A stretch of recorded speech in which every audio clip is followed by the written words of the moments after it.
नमस्कार, बहुत स्वागत है आपका। छत्तीसगढ़ राउंड अप आप देख रहे हैं। मैं हूं आपके साथ ऋतु ज्ञानवानी। सबसे पहले बात करेंगे कोरबा की, जहां पर एससीएल के बलगी खदान में चोरों का हमला देखने को मिला है। खदान के वर्कशॉप में कबाड़ चोरों का हमला देखने को मिला। कबाड़ चोरी करने कबाड़ चोर घुसे थे। कर्मचारी और सुरक्षा कर्मियों पर पथराव किया। पथराव में 3 कर्मचारियों के घायल होने की खबर है। 2 की हालत गंभीर है। एक सुरक्षाकर्मी की आंख की रोशनी चली गई। घायलों का बिलासपुर अपोलो अस्पताल में इलाज जारी है। बाकी मोगरा थाना में ये मामला दर्ज किया गया है। फिलहाल पुलिस मामले की जांच में जुटी हुई है। ज्यादा जानकारी के लिए अब्दुल असलम हमारे साथ जुड़ गए। अब्दुल, क्या ज्यादा जानकारी इस मामले में? जी, आपको बता दूं कि एससीएल की बलगी खदान है, जिसका वर्कशॉप है, वहाँ चोरों जो कबाड़ चोर है उन्होंने हमला बुलाया और उसके बाद जो वहाँ तैनात सुरक्षाकर्मी और कर्मचारी जो ड्यूटी पर तैनात थे उन पर हमला किया है। और चूंकि वो कबाड़ चोरी करने की नियत से घुसे थे तो उसके बाद उनके द्वारा मना किया गया, तो उसको लेकर विवाद हुआ और उसके बाद इन्होंने पथराव भी शुरू कर दिया। और पथराव होने से इसमें 3 जो कर्मचारी है और एक सुरक्षा कर्मी की आंख भी चली गई है। और इसको लेकर एससीएल प्रबंधन ने इस पूरे मामले की शिकायत बागी मोगरा थाने में की है और घायलों का उपचार जो है वो अब बिलासपुर अपोलो अस्पताल में चल रहा है और पुलिस इस पूरे मामले की जांच कर रही है। जी, ठीक, बहुत शुक्रिया। रायपुर से बड़ी खबर की बात करेंगे। बिलासपुर जिला प्रशासन की वेबसाइट को कल अवार्ड मिलेगा। वेबसाइट को कल राष्ट्रीय प्लैटिनम अवार्ड मिलेगा। कल दिल्ली में राष्ट्रपति के हाथों पुरस्कार मिलेगा। राष्ट्रपति के हाथों कलेक्टर पुरस्कार लेंगे। सीएम भूपेश बघेल ने बधाई दी है। जिला प्रशासन की टीम को बधाई सीएम द्वारा दी गई है।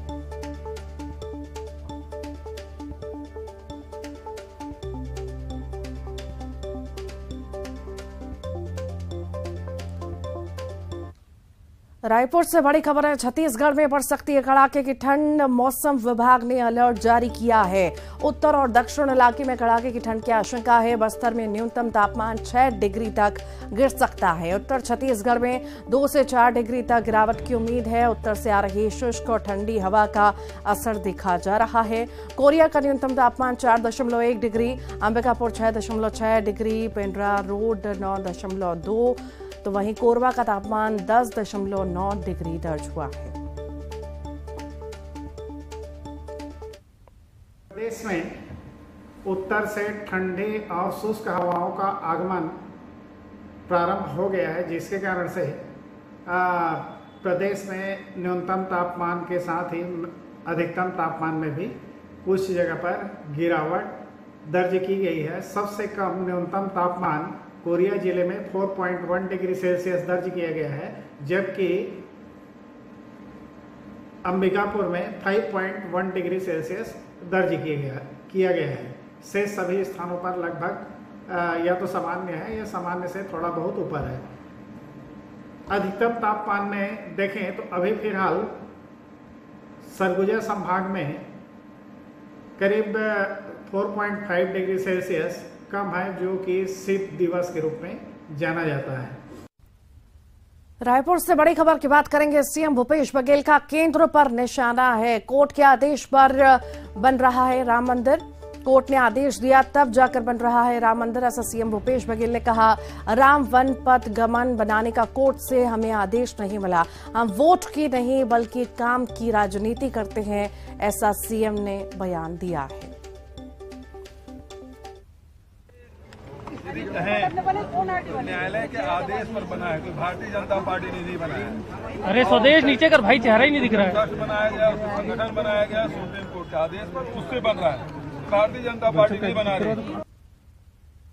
तो वहीं धर्मांतरण के मुद्दे पर सीएम भूपेश बघेल ने कहा कि मेरे पास बीजेपी सरकार में बने चर्च की पूरी सूची है। उनके वक्त में चर्च बने तभी धर्मांतरण हुआ। बीजेपी अब जनता की लड़ाई नहीं लड़ रही, बल्कि धर्मांतरण के मुद्दे पर बीजेपी साजिश कर रही है। मुद्दा मेरे पास सूची है। भारतीय जनता पार्टी के शासनकाल में कितने चर्च बने, धर्मांतरण हुआ तभी चर्च बना। तो ये उसी के कार्यकाल में वो सारी सूची में दे दूंगा, विधायकों को भी दे दूंगा, पत्रकारों को भी दे दूंगा, सबको दे दूंगा, ताकि जानकारी हो कि कौन सा चर्च कब बना।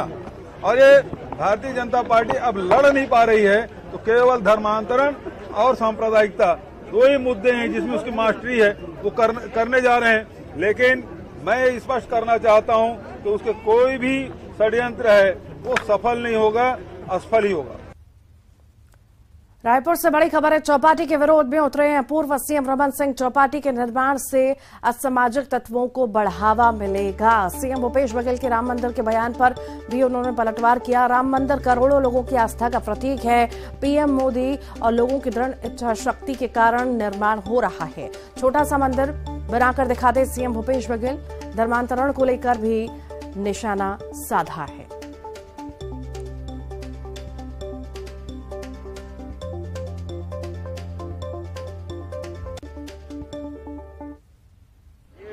हब है, यहाँ नालंदा का परिसर है, यहाँ लाइब्रेरी है, यहाँ साइंस कॉलेज है, स्टेडियम है, यहाँ पे संस्कृत महाविद्यालय है, शिशु मंदिर है।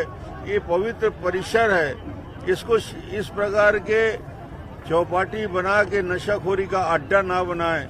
यहाँ माता और बहनें शाम को घूमने निकलती हैं, उसके साथ छेड़खानी की घटनाएं होगी। कहाँ राम मंदिर का निर्माण कर रहे हैं, एक तो छोटा सा राम मंदिर बना कर दिखा दे।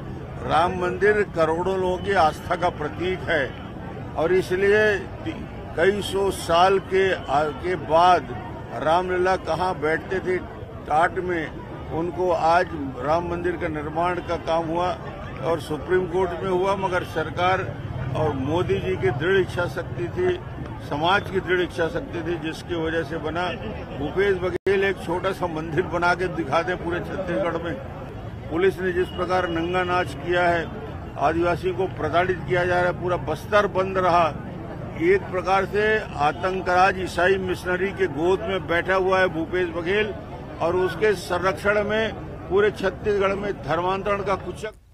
केंद्रीय गृह मंत्री अमित शाह शनिवार को कोरबा के दौरे पर रहेंगे। उनके दौरे को लेकर तैयारियां जोरों पर हैं और इसी दौरान वे टीपी नगर स्थित जिले के इंदिरा गांधी स्टेडियम में आम जनसभा को संबोधित करेंगे।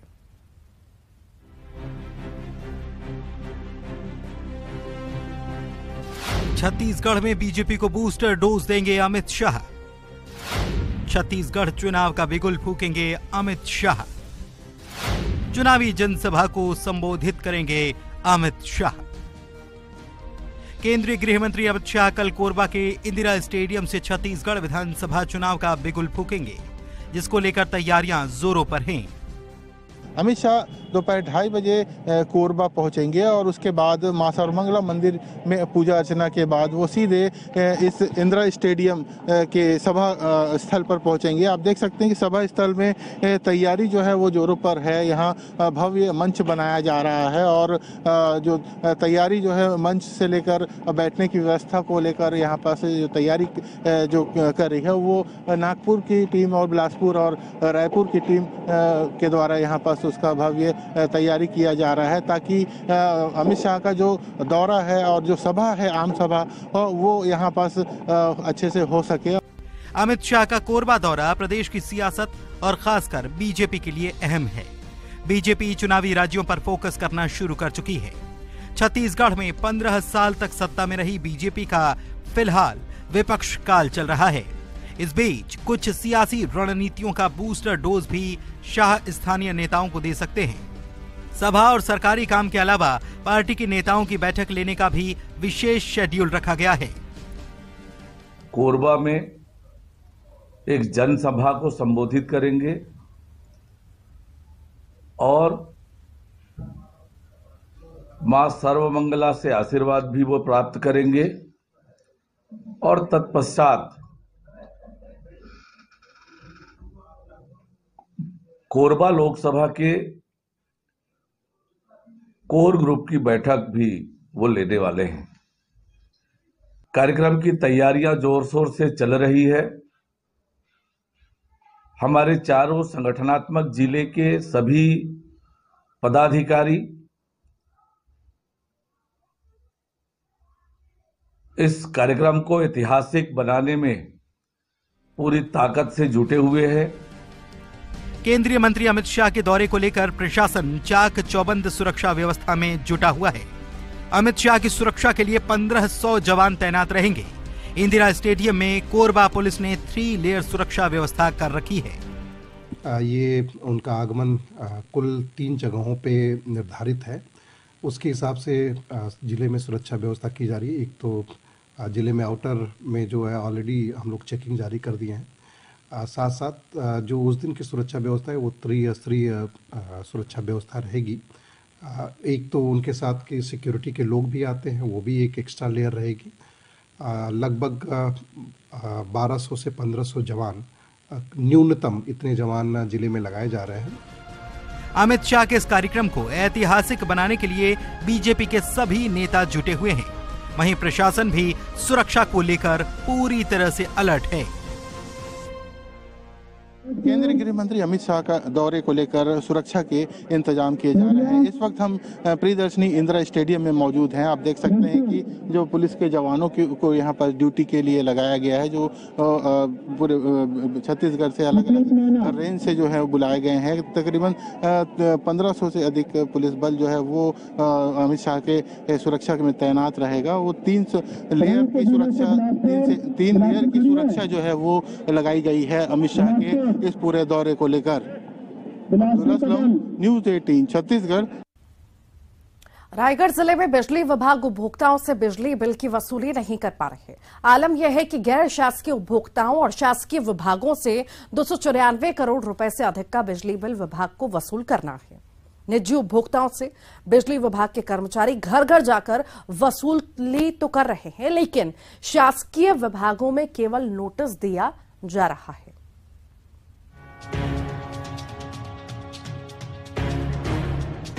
रायगढ़ जिले में बिजली बिल विभाग की दयनीय स्थिति है। वो उपभोक्ताओं से बिजली बिल नहीं वसूल पा रहे हैं। आलम यह है कि सरकारी और निजी दफ्तरों पर 294 करोड़ रुपए से ज्यादा की बिजली बिल बकाया है।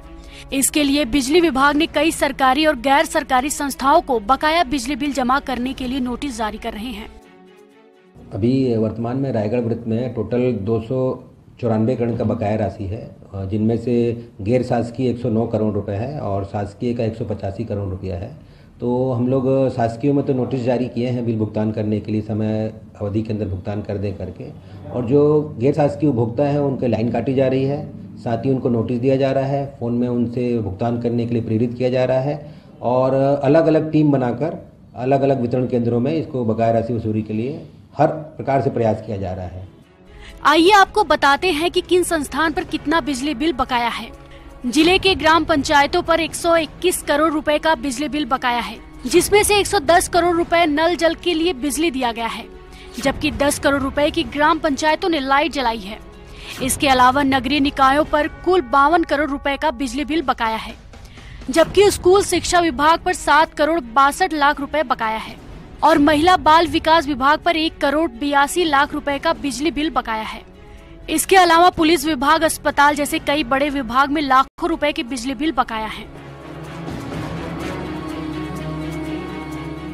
रायगढ़ जिले में बिजली बिल वसूली करने के लिए बिजली विभाग के कर्मचारी निजी उपभोक्ताओं के घर घर जाकर कनेक्शन काट रहे हैं, लेकिन बीते कई महीनों से शासकीय विभाग बिजली बिल जमा नहीं कर रहे, जिसके कारण कुल बकाया बिजली बिल 3 अरब रुपए पहुंच गया है।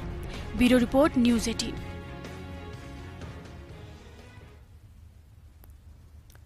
छत्तीसगढ़ विधानसभा चुनाव जीतने के लिए प्रदेश के प्रमुख दोनों पार्टियां अभी से ही जी जान में जुट गई हैं। कांग्रेस बीजेपी एक दूसरे को घेरने में जुटी है।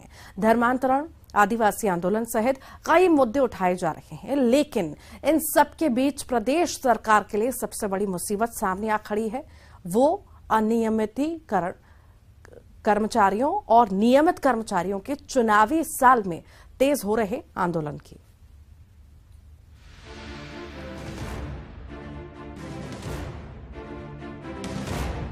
छत्तीसगढ़ विधानसभा चुनाव जैसे जैसे नजदीक आ रहा है, वैसे वैसे प्रदेश का सियासी पारा चढ़ता जा रहा है। प्रदेश सरकार के सामने पुराने वादे नई चुनौतियां बनकर सामने आ रही हैं। ताजा मामला छत्तीसगढ़ संयुक्त अनियमित कर्मचारी महासंघ का है, जो नियमितीकरण सहित कई मांगों को लेकर आंदोलन तेज कर दिया है।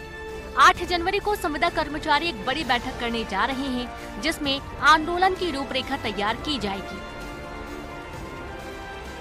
सर्वविभागीय संविदा कर्मचारी महासंघ का प्रांतीय अधिवेशन रायपुर में दिनांक 8 तारीख को आयोजित किया गया है, जिसमें आगामी आंदोलन की रणनीति पर चर्चा होगी और संभवतः तिथि भी तय की जाएगी कि प्रदेश के संविदा कर्मचारी कब से आंदोलन पर जाएंगे।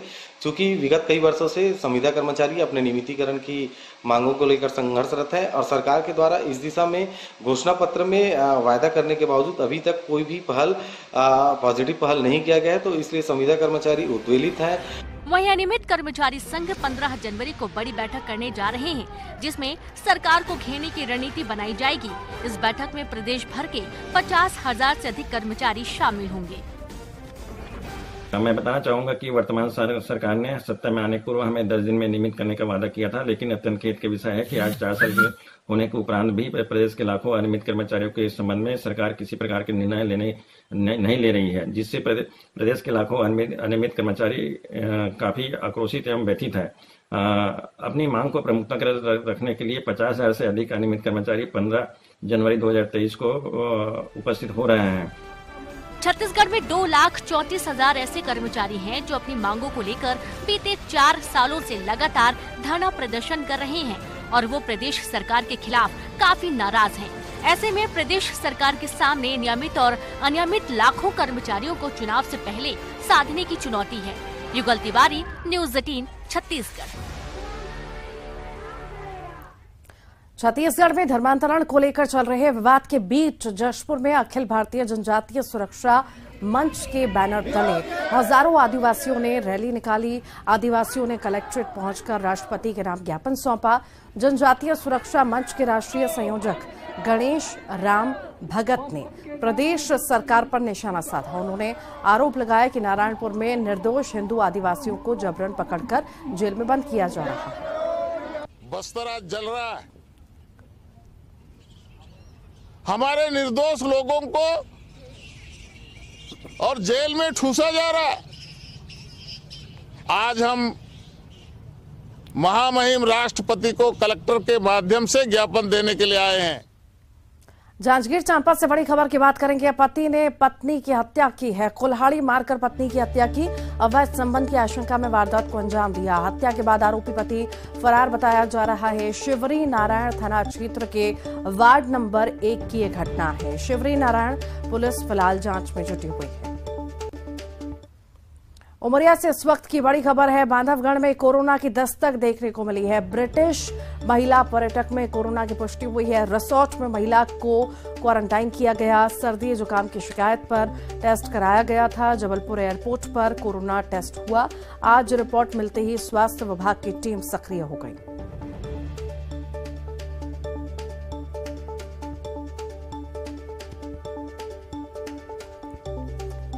और ज्यादा जानकारी के लिए ब्रजेंद्र हमारे साथ जुड़ गए। ब्रजेंद्र, बांधवगढ़ में कोरोना की दस्तक, क्या ज्यादा जानकारी? जी ऋतु जी, आज की ही खबर है ये। बांधवगढ़ में एक जो ब्रिटिश की महिला हैं जो सैलानी बांधवगढ़ घूमने आई हुई हैं, उनमें कोरोना पॉजिटिव होने की पुष्टि हुई है। हालांकि ये जो जांच है उनकी, ये जबलपुर हवाई अड्डे पे हुई थी और सर्दी जुकाम की शिकायत के बाद उनकी जांच वहीं जबलपुर में की गई थी और उसकी आज रिपोर्ट आई है। उस रिपोर्ट में पॉजिटिव मिलते ही, चूंकि उन्हें आज टाइगर सफारी पर जाना था, लेकिन जैसे ही इसकी सूचना मिली कि वो कोरोना पॉजिटिव हैं, लिहाजा उनको टाइगर सफारी में जाने से रोक दिया गया। वन विभाग को सूचना दी गई, जिसके बाद उन्हें रोक दिया गया और जिस रिसोर्ट में वो ठहरी हुई हैं वहीं उनको क्वारंटाइन कर दिया गया है। और फिलहाल बहुत बहुत शुक्रिया ब्रजेंद्र। भोपाल से बड़ी खबर की बात करेंगे। आकांक्षा माहेश्वरी सुसाइड केस में लामबंद हुए हैं डॉक्टर। गांधी मेडिकल कॉलेज के डॉक्टर एकजुट हो गए। कॉलेज प्रबंधन से वर्कलोड कम करने की मांग की गई है। कैंडल मार्च निकालकर आकांक्षा को श्रद्धांजलि दी गई।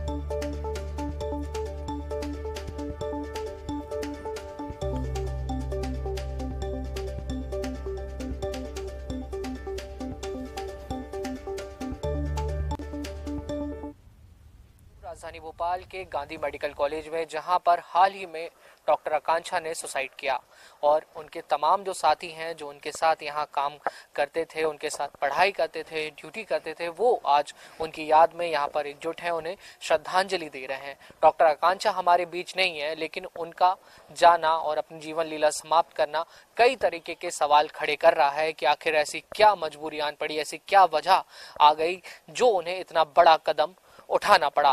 उनके साथियों से समझने की कोशिश करते हैं कि क्या कुछ वजह रह सकती है सुसाइड की, उन्हें क्या लगता है। डॉक्टर अमित हमारे साथ हैं, जूडा के अध्यक्ष भी हैं। सर, जिस तरह से सुसाइड का ये पूरा मामला सामने आया है, डॉक्टर आकांक्षा जो भली भांति जानती थी कि वो डॉक्टर बनने के बाद एक अच्छा भविष्य उनके सामने था, लेकिन उन्होंने इतना बड़ा कदम उठाया, क्या वजह इसके पीछे आपको लगती है?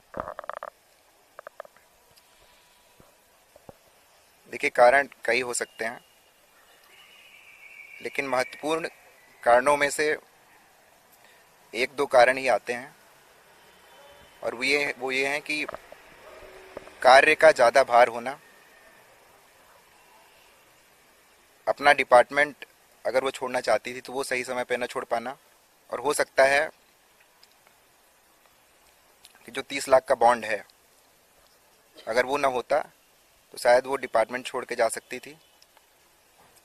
वर्कलोड अगर वो शायद इतना नहीं रहता तो शायद वो हमारे साथ अभी भी होती। निश्चित तौर पर देखिए, बहुत दुखद बात है कि किसी डॉक्टर को इस तरीके का कदम उठाना पड़े, और अब जो ये डॉक्टर्स हैं ये मांग कर रहे हैं कॉलेज प्रशासन से भी और सरकार से भी कि कुछ इस तरीके की व्यवस्था की जाए जिससे इनका वर्कलोड कम हो। जो एक बॉन्ड की भारी रकम होती है उसमें कुछ हद तक रियायत दी जाए, ताकि इस तरीके की स्थिति, इस तरीके के हालात दोबारा निर्मित ना हो। बहरहाल देखना होगा कि इन मांगों पर क्या कुछ विचार होता है, और उम्मीद हम यही करेंगे कि ऐसा किसी को भी कदम ना उठाना पड़े।